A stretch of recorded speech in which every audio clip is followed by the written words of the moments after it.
नमस्कार दोस्तों, स्वागत है आपका स्टडी फॉर सिविल सर्विसेज में। वीडियो को पूरा देखिए। कोई भी आपका फीडबैक है, कोई सजेशन है, तुरंत वीडियो में कमेंट करके जरूर बताइए। अच्छा लगे तो वीडियो लाइक जरूर कर लीजिए और ऐसे वीडियो लगातार फ्री में पाने के लिए चैनल को तुरंत सब्सक्राइब कर लीजिए और बेल आइकन को जरूर टैप कर लीजिए ताकि आगे भी सारे वीडियो आपको मिलते रहे। यूट्यूब में फॉलो करते हैं तो प्लीज ये वाला फ्री टेलीग्राम चैनल जरूर ज्वाइन कर लीजिएगा। सारे नोटिफिकेशन, सारे अपडेट यहीं पे आते हैं, ध्यान रखिएगा। स्टडी फॉर सिविल सर्विसेज का कोई भी पेड ग्रुप अगर आपको ज्वाइन करना है तो सिर्फ 856480560660897523864455 यही नंबर है हमारे, सिर्फ जहां पे कॉल या व्हाट्सएप कर सकते हैं।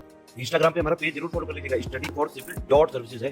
ट्विटर पे हमको जरूर फॉलो कर लीजिएगा, @studyforcivils है। सारे क्वेश्चन अटेम्प्ट करिए और स्कोर अपना तुरंत कमेंट करके बताइए। यूपीपीएससी प्रीलिम्स एग्जामिनेशन 2022 के लिए एमसीक्यू क्वेश्चंस की जो एक वीडियो सीरीज हम देख रहे हैं उसको कंटिन्यू करेंगे आज के फर्स्ट क्वेश्चन के साथ। तो प्रश्न है कि बिहार राज्य सरकार के अनुसार अब किस दिन को राज्य में शहीद दिवस के रूप में मनाया जाएगा। ठीक है, तो बीपीएससी वाले स्टूडेंट्स भी अगर इस वीडियो को देख रहे हैं तो ध्यान देंगे।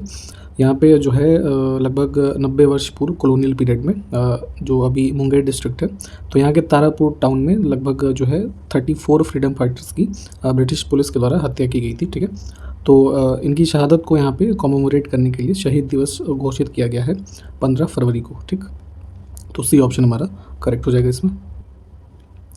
अगला देखिए, किस राज्य सरकार ने सुप्रीम कोर्ट से कृष्णा नदी के पानी के आवंटन पर विवाद से संबंधित एक याचिका पर सुनवाई के लिए एक समिति के गठन करने की मांग की है। ठीक है, तो यहाँ पे जो कृष्णा रिवर का वाटर डिस्ट्रीब्यूशन है महाराष्ट्र, कर्नाटक, आंध्र प्रदेश और तेलंगाना, ठीक है, इनके बीच में, तो ये डिस्प्यूट जो है रिवर वाटर डिस्ट्रीब्यूशन जो इसका है इसके लिए चल रहा था।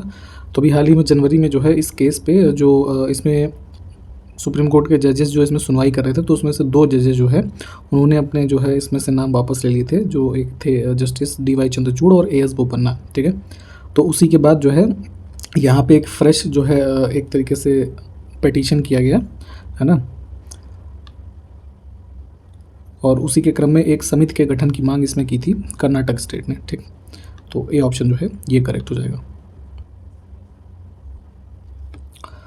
19 फरवरी 2022 को प्रधानमंत्री ने समग्र भारत में खेतों में कीटनाशकों का छिड़काव करने के लिए कितने किसान ड्रोन को हरी झंडी दिखाई थी। ठीक है, तो एक जो है डिफरेंट पार्ट्स में भारत के अंदर पेस्टिसाइड वगैरह के जो स्प्रे के लिए किसान ड्रोन एक इनिशिएटिव स्टार्ट किया गया है। तो इसमें से टोटल जो है 100 ऐसे ड्रोन थे, ठीक है, जिनको यहाँ पे शुरू किया गया था। तो ऑप्शन ए जो है ये करेक्ट होगा। हाल ही में किसने प्रशासनिक परिषद की बैठक के दौरान जम्मू कश्मीर में औद्योगिक क्षेत्र में विदेशी निवेश के संवर्धन हेतु न्यूनतम 51% की विदेशी हिस्सेदारी के साथ जम्मू और कश्मीर की पहली प्रत्यक्ष विदेशी निवेश यानी कि फॉरेन डायरेक्ट इन्वेस्टमेंट नीति को मंजूरी दी है। ठीक है, तो इंडस्ट्रियल सेक्टर में यहाँ पे जो है 51% शेयर के साथ जो फॉरेन इन्वेस्टमेंट है उसको अप्रूव किया गया है। और यहाँ पे जो अप्रूवल दिया गया है इसमें, तो जो हमारा JNK के यहाँ पे लेफ्टिनेंट गवर्नर हैं मनोज सिन्हा, ठीक है, इनके द्वारा किया गया है। तो बी ऑप्शन करेक्ट होगा। निम्न में से किस राज्य सरकार ने फरवरी 2022 में एग्रीगेटर्स के लिए मसौदा नीति जारी की है। ठीक है, तो एग्रीगेटर्स से संबंध यहाँ पे इससे है कि जितने भी हमारे ये कैब ड्राइवर्स होते हैं, ठीक है, टैक्सी ड्राइवर्स जैसे ओला उबर हैं, ठीक है, फिर फूड डिलीवरी के जो भी आपके सर्विस प्रोवाइडर्स हैं और भी तमाम तरीके के जो डोर स्टेप डिलीवरी वाले हैं, तो इनके लिए एक ड्राफ्ट पॉलिसी लाई गई है जिसमें ये कहा गया है कि इनके जितने भी व्हीकल्स हैं, ठीक है, जो ये यूज़ करते हैं अपनी डिलीवरी में, उनको स्विच किया जाए इलेक्ट्रिक व्हीकल्स के रूप में। ठीक है, और इस पॉलिसी के तहत जो है अगले 2 वर्षों में लगभग 30% के आसपास जो है पोल्यूशन को रिड्यूस करने का इनका इसमें लक्ष्य भी है। ठीक, तो ये शुरू किया है दिल्ली में अरविंद केजरीवाल गवर्नमेंट ने। तो ऑप्शन हमारा ए करेक्ट हो जाएगा। अगला है, फरवरी 2022 में RBI ने रेपो दर को 4% यानी कि रेपो रेट जो है 4% है, और फिर आपका रिवर्स रेपो रेट जो है ना, ये लगभग यहाँ पे 3.5% है। ठीक, तो ये दोनों रेट जो हैं 4% और 3.5% लगातार ये 10वीं बार जो है ये अपरिवर्तित रहा है। मतलब कि पिछले 10 बार से जब हमारी पॉलिसी रेट्स आ रहे हैं तो ये यही पिछले 10 बार से रिपीट हो रहे हैं। ठीक, तो इसमें से ऑप्शन बी हमारा जो है ये करेक्ट होगा। निम्न में से किस तूफान ने हाल ही में लंदन में पहली बार तबाही मचाई है। ठीक है, तो यहाँ पे स्टॉर्म आया है अभी जो यूरोपियन रीजन में, ठीक है, स्पेशली यहाँ पे लंदन वगैरह में नुकसान हुआ कुछ। तो इसका नाम है यूनिस तूफान, ठीक, बी ऑप्शन करेक्ट है। फरवरी 2022 में किस राज्य के कई हिस्सों में सरकारी नौकरियों के लिए जिला स्तरीय प्रतियोगिता परीक्षाओं में भोजपुरी और मगही को क्षेत्रीय भाषाओं के रूप में सम्मिलित किए जाने के खिलाफ बड़े पैमाने पर विरोध प्रदर्शन किए जा रहे हैं, ठीक है। तो यहाँ पे झारखंड के अंदर जो बोकारो और धनबाद डिस्ट्रिक्ट हैं, यहाँ पे ये विरोध प्रदर्शन देखे गए हैं। तो हमारा जो बी ऑप्शन है ये करेक्ट हो जाएगा।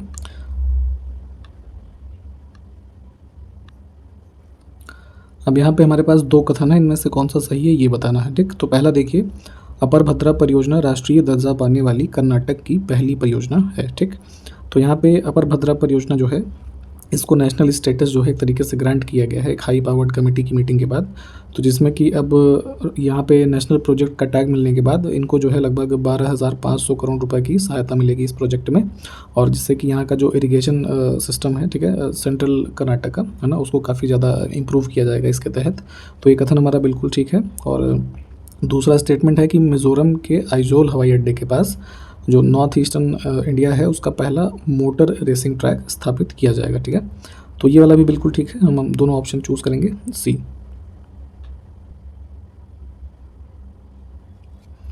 हाल ही में भारतीय सांस्कृतिक संबंध परिषद जो Indian council for cultural relations है, इनके द्वारा एक शिल्प प्रदर्शनी मेले का आयोजन कहाँ किया गया, जिसका उद्देश्य राजनयिक समुदाय के बीच पारंपरिक भारतीय शिल्प को लोकप्रिय बनाने में है, ठीक है। तो यहाँ पे ये क्राफ्ट फेयर हमारा ऑर्गेनाइज किया गया था न्यू दिल्ली में, ठीक है, बी ऑप्शन करेक्ट होगा।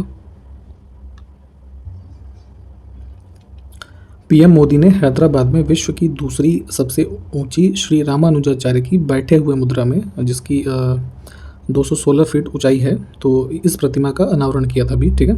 तो अब पूछा यह जा रहा है कि इनमें से किन धातुओं का प्रयोग जो है इसमें इस मूर्ति को बनाने में किया गया है, ठीक। तो यहाँ पे टोटल इसमें जो थे सोना, चांदी, तांबा, पीतल और जस्ता, ऑप्शन ए करेक्ट होगा।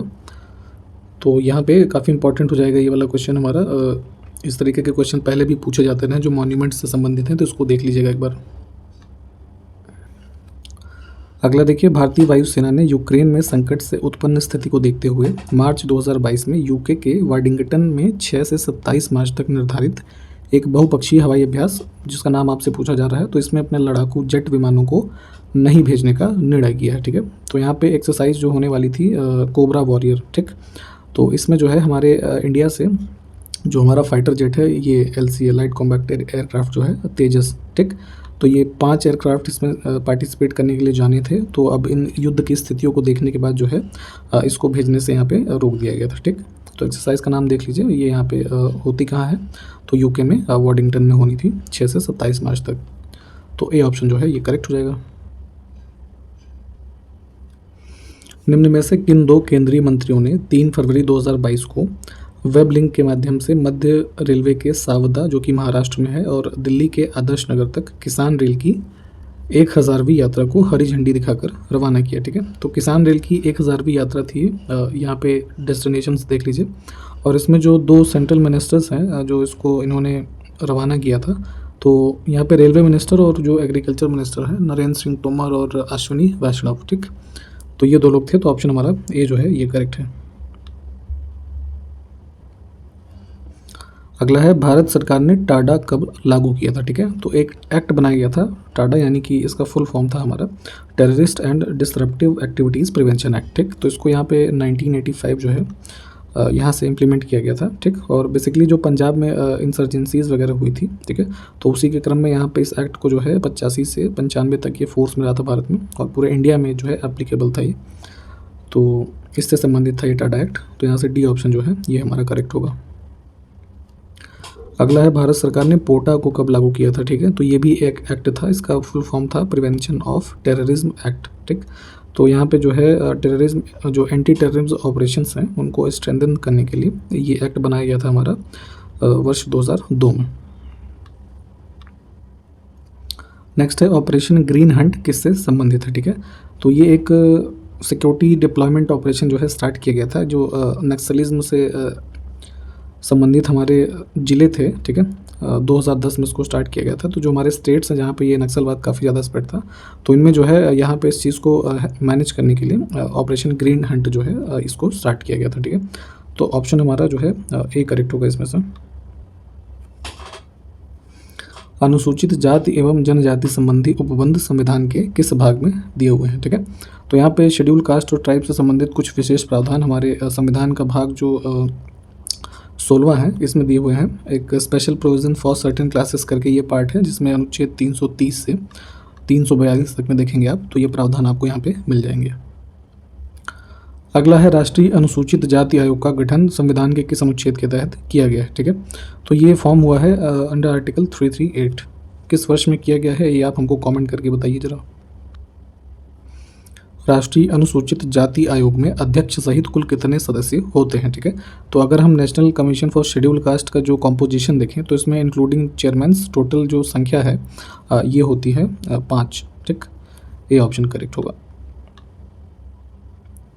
नेक्स्ट है कि राष्ट्रीय अनुसूचित जनजाति आयोग के सदस्यों की नियुक्ति कौन करता है, ठीक।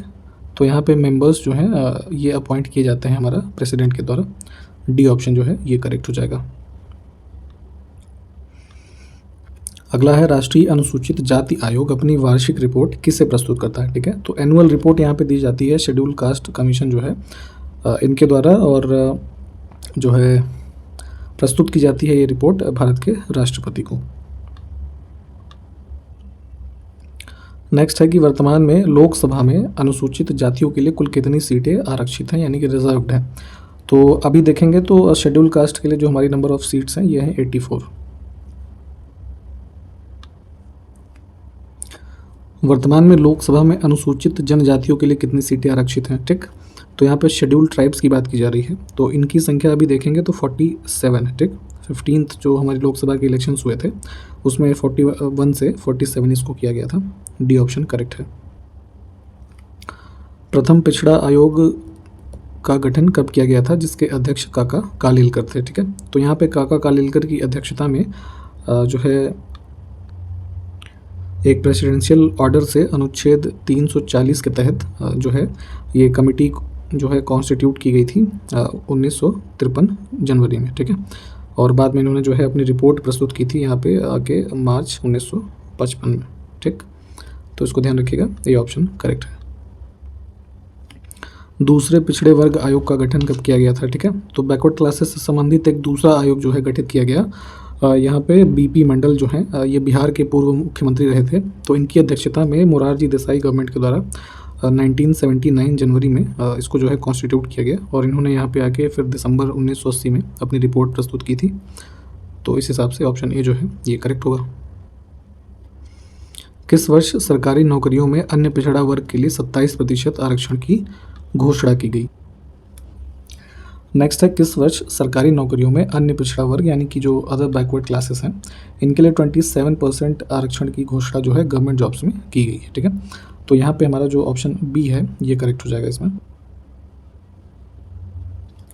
अगला है भारत सरकार द्वारा राष्ट्रीय पिछड़ा वर्ग आयोग का गठन कब किया गया था, ठीक है। तो national commission for backward classes जो है ये कॉन्स्टिट्यूट किया गया है 1993 से। अब यहाँ पे एनसीबीसी में आपसे पूछा जा रहा है कि चेयरमैन को इंक्लूड करके कितने मेंबर्स जो हैं इस कमीशन के होते हैं। तो इनकी संख्या भी 5 होती है, ये ऑप्शन हमारा करेक्ट होगा। अगला है राष्ट्रीय अल्पसंख्यक आयोग का गठन कब किया गया था, ठीक है। तो national commission for minorities act बना था हमारा 1992 में, तो इसके अंतर्गत यहाँ पे 93 में जो है इसकी स्थापना की गई। ए ऑप्शन करेक्ट होगा। मुस्लिम अल्पसंख्यक समुदाय के विकास के लिए राजेंद्र सच्चर की अध्यक्षता वाली 7 सदस्य कमेटी का गठन कब किया गया था, ठीक है। तो यहाँ पे देखें तो मुस्लिम माइनॉरिटी कम्युनिटी जो है तो इनके सोशल, इकोनॉमिक, एजुकेशनल और इन सब की जो कंडीशंस है उसके स्टडी के लिए यहाँ पे मनमोहन सिंह गवर्नमेंट ने अपॉइंट की थी ये कमेटी राजेंद्र सच्चर की अध्यक्षता में वर्ष 2005 में, ठीक। तो इसमें से डी ऑप्शन करेक्ट होगा। अगला है किस वर्ष जैन धर्म मानने वालों को भी अल्पसंख्यक समुदाय के रूप में अधिसूचित किया गया था, ठीक है। तो जो जैन हमारे इंडिया में अभी वर्तमान में मौजूद हैं तो इनको नोटिफाई किया गया था माइनॉरिटी कम्युनिटी के स्टेटस के रूप में वर्ष 2014 में, ठीक।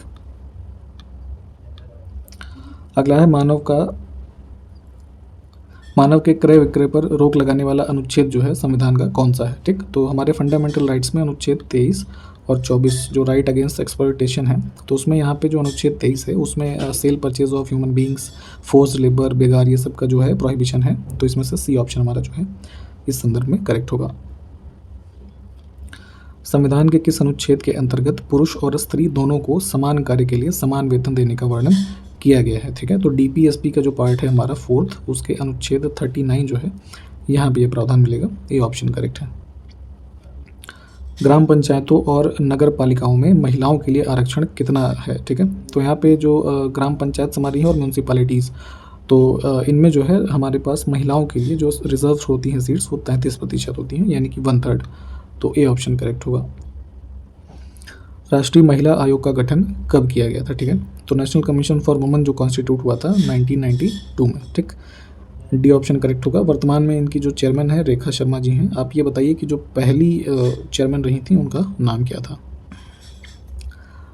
चलिए अब यहाँ पे क्वेश्चन ही आ गया, वो हमने जो पूछा भी आपसे कि राष्ट्रीय महिला आयोग की पहली अध्यक्ष जयंती पटनायक थी और वर्तमान में आयोग की अध्यक्ष कौन है, ठीक। तो पहली जो अध्यक्ष थी जयंती पटनायक जी, जब हमारा ये कमीशन कॉन्स्टिट्यूट हुआ था 31 जनवरी 1992 में, ठीक। और अभी वर्तमान में देखेंगे तो रेखा शर्मा जी जो है ये इसकी चेयरपर्सन है। चुनाव आयोग की स्थापना कब हुई थी, ठीक है। तो इलेक्शन कमीशन जो है इंडिया का, इसकी स्थापना हमारी हुई यहाँ पे 25 जनवरी 1950 को, ठीक है। डी ऑप्शन करेक्ट होगा। और इसी क्रम में देखेंगे तो 25 जनवरी को जो स्थापना हुई थी, तो यहाँ पे 25 जनवरी को ही प्रतिवर्ष नेशनल वोटर्स डे जो है वो ऑब्जर्व किया जाता है, राष्ट्रीय मतदाता दिवस, ठीक। और यहाँ पे वर्ष 2011 से जो है प्रतिभा पाटिल जो उस समय प्रेसिडेंट थी, उनके द्वारा इसकी जो है शुरुआत की गई थी इस दिवस को मनाने की, ठीक है। तो इसको भी ध्यान रखिएगा। अब इस प्रश्न का उत्तर आपको पता ही होगा, अभी बता दिया गया है, ये ऑप्शन। मतदाता की आयु 21 वर्ष से घटाकर 18 वर्ष इनमें से किस वर्ष में की गई थी, ठीक है। तो भारत में देखेंगे तो वोट करने के लिए जो पहले एज हुआ करती थी किसी व्यक्ति की, वो मिनिमम 21 साल होना चाहिए था, ठीक है। तो इसको 18 वर्ष किया गया, 61st अमेंडमेंट हुआ था 1988 में, ठीक है। और इम्प्लीमेंट ये हुआ था 1989 से, तो इसको ही मानेंगे, डी ऑप्शन। निर्वाचन सुधारों के लिए दिनेश गोस्वामी की अध्यक्षता में समिति कब बनाई गई थी, ठीक है। तो इलेक्टोरल रिफॉर्म से संबंधित एक दिनेश गोस्वामी कमेटी कॉन्स्टिट्यूट की गई थी वर्ष 1990 में। अगला है कि राष्ट्रपति चुनाव में निर्वाचन में जमानत राशि कितनी होती है, ठीक है। तो जो प्रेसिडेंट का इलेक्शन होता है, तो कोई जो कैंडिडेट है तो उसको सिक्योरिटी डिपॉजिट जो एक अमाउंट सबमिट करना होता है वो होता है यहाँ पे 15,000 रुपये, ठीक है। ऑप्शन ए करेक्ट होगा। भारत में इलेक्ट्रॉनिक वोटिंग मशीन जो ईवीएम है, ठीक है, इसका सर्वप्रथम प्रयोग कब किया गया था, ठीक है।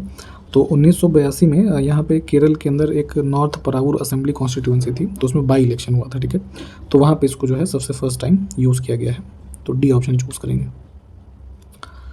किस मंत्रालय ने पूरे देश में युवाओं के मध्य उद्यमशीलता को बढ़ावा देने के लिए 2 विशेष पहल जिनका नाम है संभव और स्वावलंबन, इसकी शुरुआत की है, ठीक है। तो यहाँ पे जो है उद्यमशीलता को बढ़ावा देने के लिए ये इनिशिएटिव है हमारा जो MSME मिनिस्ट्री है, सूक्ष्म लघु और मध्य मंत्रालय, इनका एक ये इनिशिएटिव है, ए ऑप्शन करेक्ट हो जाएगा। मार्च 2022 में किस देश को FATF की ग्रे लिस्ट में जोड़ा गया है, ठीक है। तो जो फाइनेंशियल एक्शन टास्क फोर्स है, तो यहाँ पे जो ग्लोबल मनी लॉन्ड्रिंग के केसेस हैं और टेररिस्ट फाइनेंसिंग है, ठीक है, तो इन सब के जो कह लीजिए रोकने से संबंधित जो टारगेट्स होते हैं, इनको कंप्लीट ना करने की स्थिति में यहाँ पे ग्रे लिस्ट में अभी शामिल किया गया है UAE को, ठीक है, यूनाइटेड अरब एमिरेट्स को। और 2018 से लगातार इसमें जो है पाकिस्तान भी ग्रे लिस्ट में ही है, काफ़ी चर्चा में रहता है ये भी, तो इसको भी ध्यान रखिएगा। मरकॉम इंडिया रिसर्च की रिपोर्ट के अनुसार दिसंबर 2021 तक देश के किन 3 राज्यों ने सौर ऊर्जा क्षमता में कुल मिलाकर 50% का योगदान दिया है। तो यहाँ से हमारा ऑप्शन सी जो है ये करेक्ट हो जाएगा। और यहाँ पे देखें तो लगभग 2021 में लगभग 4500 मेगावाट के पास जो अकेले क्षमता है वो सिर्फ राजस्थान ने इसको ऐड की है। नेक्स्ट है मरकॉम इंडिया रिसर्च की रिपोर्ट के अनुसार दिसंबर 2021 के अंत में भारत में सौर की संचयी क्षमता लगभग कितने हज़ार मेगावाट थी, ठीक है। तो यहाँ पे जो है solar capacity, solar energy capacity अगर हम देखें तो एंड ऑफ द 2021 दिसंबर ये इंडिया में है लगभग 49,000 मेगावाट।